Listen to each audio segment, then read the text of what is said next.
Hari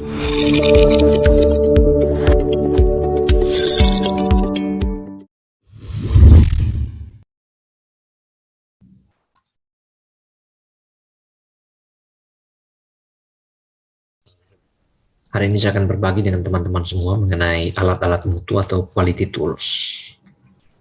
Nah, untuk membahas hal ini, terlebih dahulu saya menyampaikan outline pembahasannya. Ada 3 hal yang akan saya bahas. Yang pertama adalah mengapa kita perlu mempelajari alat-alat mutu untuk peningkatan mutu suatu layanan organisasi. Yang kedua, apa saja alat-alat mutu tersebut. Dan yang terakhir adalah bagaimana karakteristik dan peruntukan dari alat-alat mutu yang tadi. Mari kita mulai dari yang pertama, mengapa kita harus mempelajari alat-alat untuk peningkatan mutu ini atau quality tools. Teman-teman sekalian, ketika kita menghadapi masalah mutu di suatu organisasi, entah itu organisasi pelayanan kesehatan maupun organisasi pelayanan publik lainnya, maka perlu ada yang namanya penyelesaian. Tidak boleh dibiarkan terus-menerus, karena itu akan merugikan publik secara keseluruhan atau merugikan konsumen. Nah, di video-video sebelumnya saya sudah menjelaskan berbagai macam cara untuk mengidentifikasi masalah mutu ini, ya. Mulai dari kita mengidentifikasi keluhan pelanggan, ya. Kemudian dengan cara audit mutu, ya, baik secara internal oleh organisasi itu sendiri maupun oleh organisasi eksternal, ya, yang beri perhatian terhadap layanan atau jasa yang disediakan organisasi. Bisa juga melalui survei kepuasan, ya. Bisa juga melalui studi kasus terhadap pelanggan-pelanggan yang sudah pergi, ya. Bisa juga dengan mendengar masukan-masukan dari pihak eksternal yang punya perhatian, ya, terhadap organisasi. Nah, pada akhirnya berbagai macam cara atau metode ini harus menghasilkan suatu solusi yang nanti akan digunakan organisasi untuk memperbaiki layanannya. Jadi hasil akhirnya adalah penyelesaian masalah mutu itu sendiri, ya. Khusus di fasilitas kesehatan tentu penyelesaian masalah di puskesmas, di rumah sakit, di klinik, atau di dinas kesehatan. Apapun yang menyediakan pelayanan kesehatan. Nah, di dalam menggunakan berbagai macam cara atau metode ini, tentu kita membutuhkan yang namanya alat-alat. Nah, alat-alat ini seperti apa? Ya, ini akan saya bahas pada bagian kedua, apa saja alat-alat itu, ya. Nah, mengenai alat-alat mutu ini terbagi atas 2 bagian besar, ya. Ada alat mutu yang menggunakan statistik secara lebih dominan, dan ada alat-alat mutu yang sifatnya non-statistik atau penggunaan statistiknya lebih sedikit. Nah, tentang alat-alat mutu ini sebenarnya dikembangkan oleh seorang ahli dari Jepang yang namanya Kaoru Ishikawa, ya. Dia merumuskan 7 basic atau 7 alat mutu dasar, dimulai dari lembar periksa, ya, kemudian diagram kecenderungan atau run chart, diagram pencar atau scatter diagram, kemudian ada histogram, ada diagram Pareto, ada diagram kendali, dan diagram sebab akibat atau fishbone diagram. Nah, khusus yang 7 ini disebut alat mutu yang dasar. Sedangkan yang background warna hitam ini, ya, ini disebut sebagai alat mutu yang sifatnya pengembangan, ya, mulai dari curah pendapat, multi voting, matriks prioritas masalah, bagan alir, failure mode, dan effect analysis, kemudian Gantt chart. Nah, kita akan lihat ini satu persatu. Bagaimana karakteristiknya dan peruntukannya untuk apa saja, ya. Dan kita akan mulai itu dari alat-alat mutu yang sifatnya non-statistik atau penggunaan statistiknya lebih sedikit ini. Yang pertama adalah curah pendapat atau brainstorming. Curah pendapat ini apa? Curah pendapat adalah alat mutu yang digunakan untuk mengembangkan ide sebenarnya dalam waktu yang singkat dari beberapa orang atau beberapa anggota kelompok, gitu. Jadi kalau ada suatu masalah mutu, kita ingin ada ide baru untuk menyelesaikan masalah itu, nah kita bisa gunakan curah pendapat. Atau kalau belum ada masalahnya, kita bisa juga gunakan curah pendapat untuk menemukan masalah tadi. Jadi tujuan dari curah pendapat ini adalah mengenali adanya masalah, baik itu aktual yang terjadi maupun yang berpotensi akan terjadi. Bisa juga digunakan untuk menyusun daftar masalah.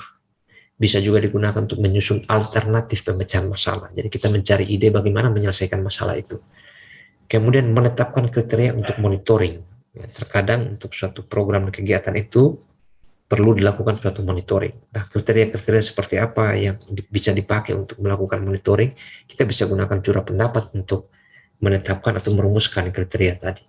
Kemudian bisa juga dipakai untuk mengembangkan kreativitas dan inovasi dari program-program yang dibuat organisasi dan mungkin akan diwujudkan dalam bentuk kegiatan. Nah, ini pengertian dan tujuan dari alat mutu yang namanya curah pendapat atau brainstorming ini. Bagaimana langkah penggunaannya? Umumnya curah pendapat ini dilakukan dalam diskusi kelompok ya, yang relatif terbatas gitu ya. Dan dilakukan secara verbal. Jadi setiap orang itu diminta untuk menyampaikan pendapatnya. Nah, di dalam proses curah pendapat, hendaknya setiap anggota itu bergilir menyumbang pendapatnya ya, secara lisan. Kemudian ini bisa dibuat dalam beberapa putaran. Di setiap putaran itu idealnya setiap orang menyumbang satu pendapat.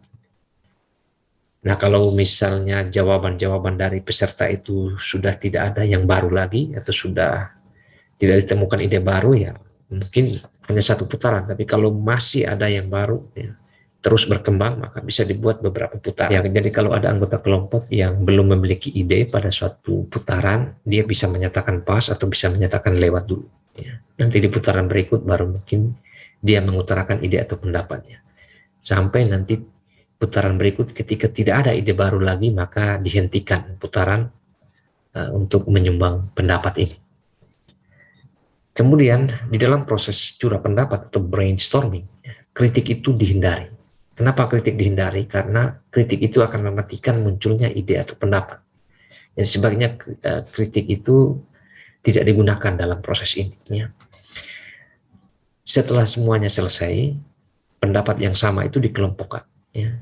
Pendapat-pendapat yang mirip dikelompokkan dan dikategorikan menjadi satu. Nanti akan dihasilkan beberapa kategori ya, yang berbeda-beda. Dari setiap anggota nanti bisa diminta untuk menjelaskan apa yang tadi dia sampaikan. Ya. Bahkan di bagian akhir, jika masih tidak ada kejelasan, boleh dilakukan klarifikasi ya, terhadap peserta yang mengutarakan pendapat itu. Bagaimana contohnya? Ya, seperti ini ya, untuk curah pendapat. Ya. Jadi di bagian akhir harus dibuat tabel, misalnya ini ya, tabel daftar masalah atau tabel daftar alternatif atau kriteria mutu layanan dan sebagainya ya. Jadi kita punya nomor sekian nomor ini ya. Jadi ada orang yang mengusulkan, katakanlah ada 8 orang dalam diskusi atau curah pendapat itu. Misalnya orang pertama mengusulkan daftar masalah atau alternatif misalnya A, B, C. Orang kedua B, ada B dan C dan seterusnya. Jadi setiap ini akan dikelompokkan akhirnya. Yang C digabung sendiri, yang A digabung sendiri, yang D digabung sendiri. Diperolehlah beberapa kategori. Nanti kalau ada keterangan-keterangan tambahan bisa dicantumkan di setiap kolom. Nah, ini tabel bantu ketika kita menggunakan curah pendapat. Yang kedua, multi voting. Mengapa multi voting ini diperlukan? Ya. Pertama, ya, tidak semua masalah di daftar masalah yang kita sudah punya atau tidak semua alternatif yang sudah disebutkan di curah pendapat itu dapat diintervensi. Ada keterbatasan sumber daya di sana dan membutuhkan adanya prioritas. Jadi di dalam kelompok tertentu kita bisa gunakan multi voting untuk memprioritaskan masalah tertentu dari daftar masalah yang dikumpulkan ketika proses curah pendapat. Idealnya memang multi voting ini digunakan untuk daftar masalah atau ide atau pendapat yang jumlahnya sedikit, kurang dari 5 masalah, karena kita ingin mengerucut pada masalah-masalah yang kritis gitu ya. Jadi kadang multi voting ini ya digunakan untuk identifikasi masalah yang kritis yang menjadi perhatian, atau dalam bahasa kerennya yang masalah-masalah krusial. Nah, bagaimana penggunaannya? Ini bisa dilakukannya. Ini yang sederhana ya. Siapkan spidol, tapi ada 2 warna. Tapi saya pakai di sini kan merah dan biru. Ya. Dan siapkan juga daftar masalah yang diprioritaskan, ya, yang nanti akan dibuat skala prioritasnya. Misalnya 5 masalah. Kemudian setiap anggota di dalam kelompok yang akan melakukan multi voting ini diberikan hak suara dengan simbol tertentu, misalnya lingkaran. Jadi setiap orang tuh punya 5 lingkaran merah, ya, dan juga 5 lingkaran biru.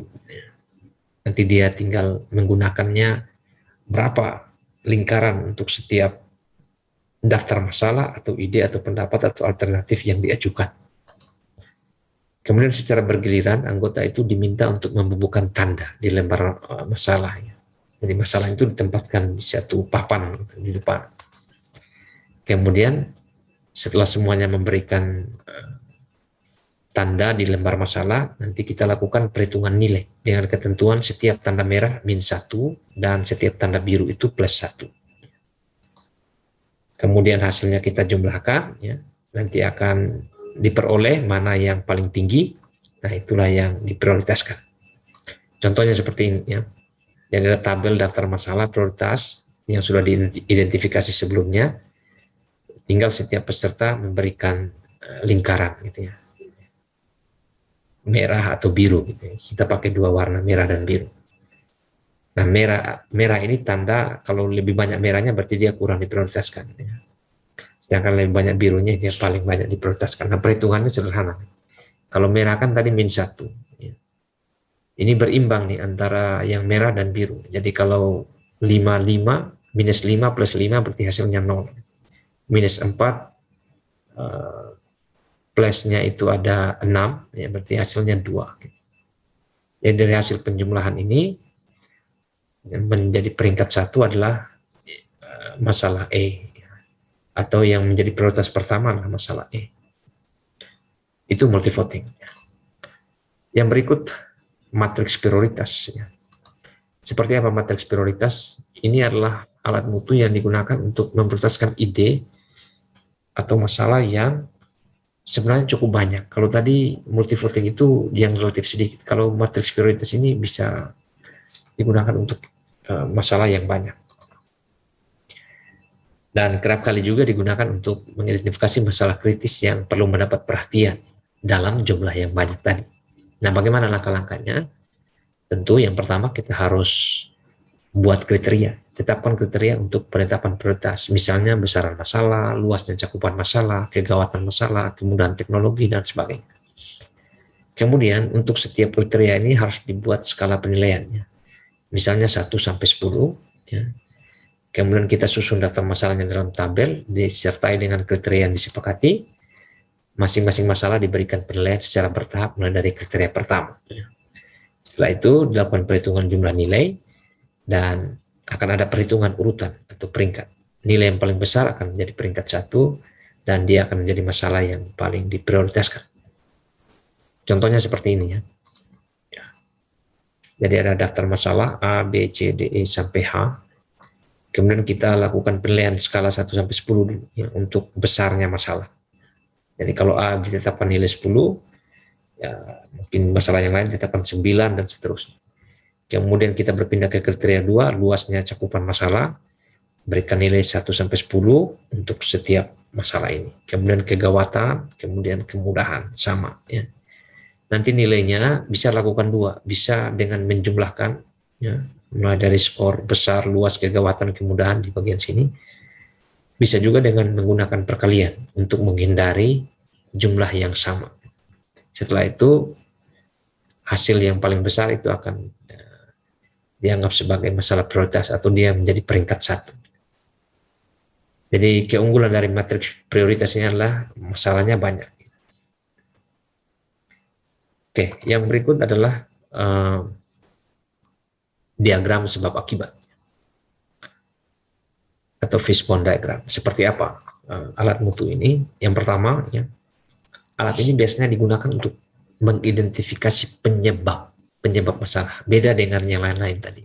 Kalau ini lebih fokus kepada penyebab masalah, ya, terutama masalah mutu nih, kalau kita bicara tentang mutu. Nah, biasanya penyebab masalah ini dikenali dengan membuat diagram seperti tulang ikan. Makanya disebut sebagai fishbone diagram. Nah, bagaimana penggunaannya? Yang pertama, kita harus menggambarkan kepala ikan itu di sebelah kanan. Kepala ikan ini mewakili masalah yang sudah diidentifikasi sebelumnya. Kemudian gambarkan tulang punggung ikan Kemudian gambarkan sirip ikan yang mewakili komponen dari berbagai penyebab. Ya. Bisa dari sisi input, proses, lingkungan, dan lain-lain. Banyak.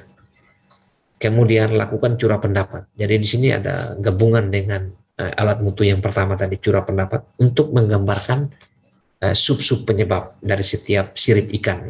Nah, ini yang kita anggap sebagai komponen tadi. Nanti diambil kesimpulan manakah penyebab-penyebab yang paling mungkin, mana penyebab-penyebab yang mungkin peluangnya kecil sehingga terjadinya masalah. Ya, contohnya seperti ini ya. Jadi di kepala ikan ini ada pernyataan masalah, dianggap sebagai akibat. Sedangkan di bagian kiri, ya, ini penyebab. Jadi ini kepala ikan, ini kemudian tulang utamanya, sirip-siripnya yang ini. Bisa saja masalah ini disebabkan dari sisi sarana. Nah, di bagian sarana ini ada banyak penyebab lagi. Ini yang disebut sebagai sub-sub penyebab tadi. Demikian pula di lingkungan ada banyak penyebab. Demikian pula di dana, metode, ataupun dari sisi manusia. Nah, bagaimana mengidentifikasi sub-sub penyebab ini? Kita gunakan pertanyaan mengapa. Mengapa terjadi masalah di sarana ini? Nanti akan ditemukan jawaban baru. Nah, proses ini dilakukan dengan brainstorming, ya, dengan curah pendapat. Setelah itu dibuat rangkuman. Jadi kalau ini dilakukan dengan baik, kita bisa memetakan sebenarnya penyebab masalah kita di lingkungan itu apa, di sarana itu apa, dana, metode, demikian juga manusia. Kalau seluruh penyebab masalah ini sudah diketahui, akan memudahkan kita untuk merumuskan nanti kegiatan apa yang dilakukan untuk mengatasi masalah utama dengan memperbaiki yang kecil-kecil ini, baik di sisi sarana, lingkungan, dana, metode, maupun manusia. Yang kelima, bagan alir atau flowchart. Ini adalah alat yang digunakan untuk menggambarkan urutan langkah sebenarnya dari satu proses yang spesifik, ya, proses yang khusus.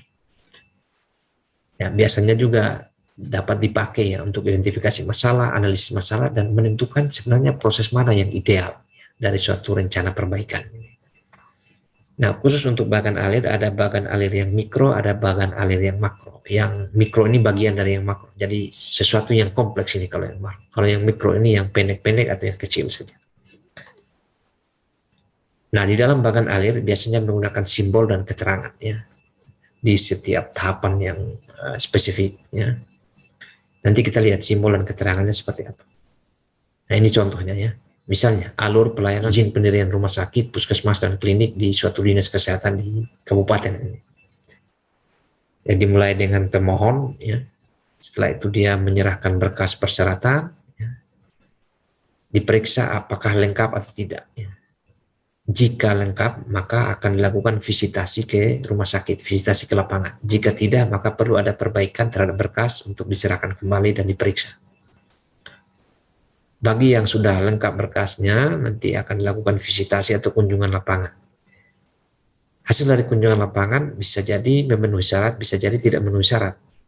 Jika memenuhi syarat, maka akan diterbitkan surat rekomendasi. Jika tidak memenuhi syarat, perlu adanya perbaikan, ya, terhadap hal-hal yang terjadi di lapangan atau hal-hal yang ada di lapangan. Bagi yang sudah memenuhi syarat, tinggal diberikan surat rekomendasi, dan di sini juga dinyatakan waktu 10 hari kerja setelah berkas dinyatakan lengkap dan setelah menindaklanjuti saran perbaikan. Jadi ini target waktu yang ditetapkan untuk penerbitan surat rekomendasi izin pendirian, ya, baik itu rumah sakit, puskesmas, ataupun klinik. Nah, ini contoh bagan alir. Ya. Kalau sudah seperti ini, maka mudah kita untuk mengidentifikasi kalau suatu saat ada masalah. Jadi ada komplain dari orang bahwa izin pendirian rumah sakit itu sulit. Dengan melihat bagan alir ini, kita bisa tahu posisi masalahnya ada di mana. Apakah di saat penyerahan berkas masih ada yang kurang lengkap sehingga perlu perbaikan, atau masalahnya ketika kunjungan lapangan saat visitasi ternyata tidak sesuai dengan apa yang disampaikan di dalam persyaratan, dan seterusnya. Nah, ini contoh ya penggunaan bagan alir. Yang keenam, failure mode dan effect analysis. Ya. mode kegagalan dan analisis dampak ya, atau analisis pengaruh ini sebenarnya.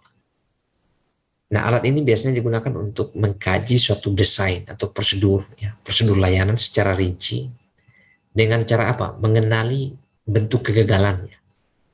Kemudian dinilai bentuk kegagalan itu dan dicari akar penyebab sekaligus solusinya untuk perubahan ya. Dan ini cukup kompleks memang penggunaan alat ini ya. Nah, bagaimana memulainya? Pertama kita harus membuat tabel yang disertai dengan model atau bentuk kegagalan. Yang kedua kita cari tahu apa penyebab dan akibatnya. Kemudian yang ketiga menilai model atau bentuk kegagalan dengan kriteria posisi, SV, DT, dan menghitung RPN. Seperti apa ini? Ya, posisi ini sebenarnya occurrence ya, atau keseringan terjadinya kegagalan. Kita bisa buat penilaian skala 0 sampai 10. Kemudian S ini atau SV ini adalah severity atau kegawatan. Skalanya juga 0 sampai 10. Kemudian DT ini ya, atau kita simbolkan dengan D, detectable ya, kemudahan untuk dideteksi masalah itu. Skalanya 1 sampai 10 juga. Kemudian RPN inilah risk priority number atau jumlah nilai risiko yang prioritas. Bagaimana memperoleh RPN? Ini hasil perkalian antara O, S, dan D. Setelah itu baru dirumuskan kegiatan perbaikan untuk masalah yang ditemukan tadi. Dan yang terakhir dari failure mode dan effect analysis ini adalah validasi kegiatan dengan membuat prosedur baru karena kita ingin mencari solusi untuk perubahan. Oke, kita lihat contohnya ya. Seperti ini. Ini ada tabel ya. Mode kegagalannya apa? Ya, yang teridentifikasi oleh kita sebagai pemberi layanan, misalnya pengunjung mengambil nomor antrian lalu pulang. Jadi ada kegagalan sistem ini. Dia mengambil nomor antri pulang. Pasien ya tidak ada saat dipanggil petugas. Nah, akibatnya apa? Pemanggilan itu terjadi berulang-ulang. Dan ketika misalnya tadi dia sempat pulang rumah atau pergi kemana begitu, dia kembali tidak ada di jalur atau tidak ada di nomor yang berdekatan dengan nomor antrian tadi atau sudah lewat, maka dia mungkin akan mengambil nomor antrian baru. Nah, dari mode kegagalan, penyebab, dan akibat ini kita lihat dari sisi kejadian seberapa sering terjadi, skala 1 sampai 10. Misalnya kita taruh angka 7 karena ini sering terjadi. Kemudian ya, soal kegawatannya ini juga ya, kalau orangnya membutuhkan layanan segera dan sebagainya berakibat pada status kesehatannya, ini juga berbahaya. Tapi kita kasih nilai 3, kegawatan. Kemudian mudah tidak dideteksi. Nah, ini kita kasih 5 karena mudah sekali. Ya. Kalau dilakukan pemanggilan berulang, berarti itu ada sesuatu yang missing atau yang kurang. Tinggal dikalikan, ya, dapatlah 105. Kemudian solusinya apa? Ya, kita harus menulis di sini apa perbaikan SOP pendaftarannya. Kalau bisa pemanggilan itu hanya dilakukan 3 kali. Setelah itu harus berpindah kepada nomor antrian berikut. Kemudian perlu ada sosialisasi SOP kepada pengunjung. Ya. Kalau ambil nomor antrian, jangan langsung pulang, dan sebagainya. Nah, bagaimana kita tahu bahwa solusi ini bekerja atau solusi ini dilakukan? Yang pertama, kita bisa lihat apakah ada SOP hasil revisi atau tidak dari organisasi. Kemudian ada tidak daftar tilik atau daftar untuk monitoring itu. SOP itu dijalankan atau tidak.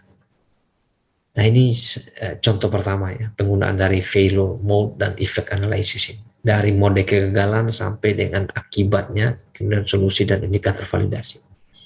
Yang kedua, misalnya pasien salah mengambil kategori nomor antrian. Katakanlah di antrian di rumah sakit atau puskesmas itu berdasarkan umur atau berdasarkan jenis kepesertaan misalnya. Penyebabnya pasien tidak tahu jenis nomor antrian. Ya. Akibatnya apa? Waktu pelayanan bisa lebih lama karena terjadi kesimpang siuran. Orang yang tua misalnya mengambil antrian di layanan untuk orang muda atau yang BPJS dengan yang non BPJS misalnya.